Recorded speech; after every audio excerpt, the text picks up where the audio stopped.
बिस्मिल्लाहिर्रहमानिर्रहीम। अस्सलामुअलैकुम। माँ बेटी फूड सीक्रेट चैनल के साथ आपकी होस्ट सीरत फातिमा हाजिर खिदमत है। तो नाज़रीन, आज हम बनाने जा रहे हैं मटन आलू की लजीज रेसिपी।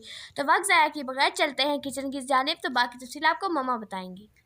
अस्सलाम वालेकुम नाज़रीन, क्या हाल है? ठीक है नाज़रीन, ये आधा किलो हमने छोटा गोश्त लिया है, उसके साथ ही आधा किलो कटे हुए मैंने आलू भी लिए हैं, 4 अदद जो है तो छिलका उतार के टमाटर लिए हैं, 2 अदद जो है तो मीडियम साइज़ का हमने प्याज लिया है, मिसाले लिए हैं और अदरक लहसुन का और हरी मिर्च का पेस्ट बना के साथ ही ज़ीरा और काली मिर्च भी साथ ही डाल दिए थे। और ये सारी चीज़ें ली हैं। बाकी लाल मिर्च है, काली मिर्च है, गरम मसाला पिसा हुआ है, हल्दी धनिया पाउडर है और हस्बे ज़रूरत अपने मुताबिक मसाला है। अब हमने कुकर में जो है तो गोश्त जो है अच्छी तरह धो लिया था मैंने, वो डाला है आधा किलो गोश्त और साथ ही मैं 2 अदद मीडियम साइज़ के टमाटर काट के रखे हुए थे वो भी डाल दिए हैं आपके सामने। और अदरक लहसुन हरी मिर्च का पेस्ट है, ज़ीरा और काली मिर्च साबुत है, ये भी इनके साथ ही अदरक लहसुन के साथ ही डालूँगी। इसके साथ 4 अदर टमाटर लिए हैं जिनका मैंने छिलका उतार लिया है, वो भी डाल दिए हैं। और अब साथ ही जो है लाल मिर्च है, काली मिर्च पाउडर है, मसाला पाउडर है, सूखा धनिया पाउडर है, हल्दी पाउडर और हस्बे ज़रूरत अपने मुताबिक आपने नमक डालना है। ये डाल के मैंने 25 मिनट जो है तो प्रेशर कुकर लगा दिया था और उसके बाद अब मैंने आपके सामने ये प्रेशर कुकर खोला है तो क्या नाम है, गोश्त मैं आपको दिखाऊंगी। तकरीबन गल चुका है जिस हिसाब से हमें चाहिए था और गोश्त गल गया है अच्छे तरीके से। देखिए टमाटर प्याज वगैरह भी अच्छे तरीके से मिक्स हो चुके हैं।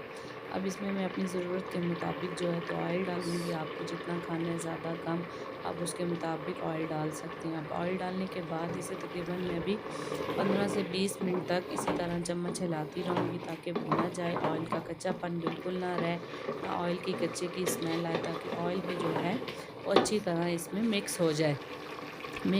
और क्या नाम है, साथ अभी देखिएगा आपके ऑयल जो है तो वो पानी और ऑयल जितना भी था वो सब चीज़ें इसके साथ मिक्स हो चुकी हैं। तकरीबन 15-20 मिनट मैंने भुना है।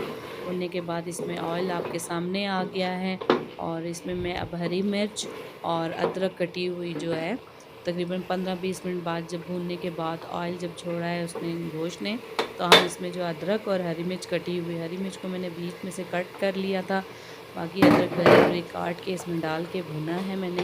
इसको भी आप नाज़रीन में 10 से 15 मिनट तक भूनें ताकि जो है अदरक का जो टेस्ट है इसके अंदर अच्छी तरह से आ जाए और ऑयल भी जितना और है तो वो भी साइड पे हो जाए। अब ऑयल मैंने हो गया है सही, अच्छी तरह भुना गया है बिल्कुल।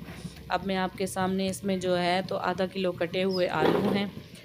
आलू आपकी मर्ज़ी है, जिस तरीके से काटने हैं आप काट सकते हैं। मैंने ऐसे काटे हैं तो इनको भी अब मैं 10 से 15 मिनट तक जो है गोश्त और ऑयल के साथ जो है तो भूनूंगी अच्छी तरह से ताकि इसके अंदर जो है मसाला अच्छी तरीके से आलू के अंदर मिक्स हो जाए, ताकि कोई भी चीज़ अलग अलग ना नज़र आए, सब कुछ मिक्सचर अच्छी तरीके से तैयार हो जाए। अब मैंने इसमें जो है तो भुना गया है आपके सामने, ऑयल भी आ गया और कोई टमाटर नहीं, कोई प्याज, कुछ नहीं नज़र आ रहा, सब कुछ ठीक है।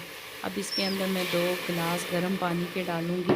गर्म पानी मैं इसलिए डालती हूँ कि मसाले में कोई मसला ना रहे, मसाला अच्छे तरीके से भुना भी जाता है और साथ ही मिक्स भी हो जाता है, ना वो पानी और मसाला जैसे अलग कच्चा पानी डालो तो नज़र आता है, वो चीज़ नहीं नज़र आएगी। अब ये हमने तकरीबन 15 से 20 मिनट तक हमने आलू के साथ इसको गलाया है, गल गया है। और अब आपके साथ आलू और पानी डालने के बाद जो है तो अब ये देखें आपके सामने सालन कितना बेहतरीन किस्म का तैयार हो चुका है। और अब इसको हम जो है तो प्लेट में डालेंगे। आपकी मर्ज़ी है, चाहे आप इसको चावल के साथ खाएं, चाहे रोटी के साथ खाएं। मैंने चावल तैयार किए हैं इसलिए मैंने आपको चावल भी दिखा दिए हैं और आपको इंशाल्लाह ज़रूर पसंद आएगी। ट्राई कीजिएगा और हमारे चैनल को ज़रूर लाइक कीजिएगा। उम्मीद है कि आपको ये हमारी आज की रेसिपी पसंद आई होगी। तो नाजरीन, आप हमारे इस चैनल माँ बेटी फूड सीक्रेट चैनल को लाइक और सब्सक्राइब करना ना भूलिएगा। शुक्रिया। अल्लाह हाफिज़।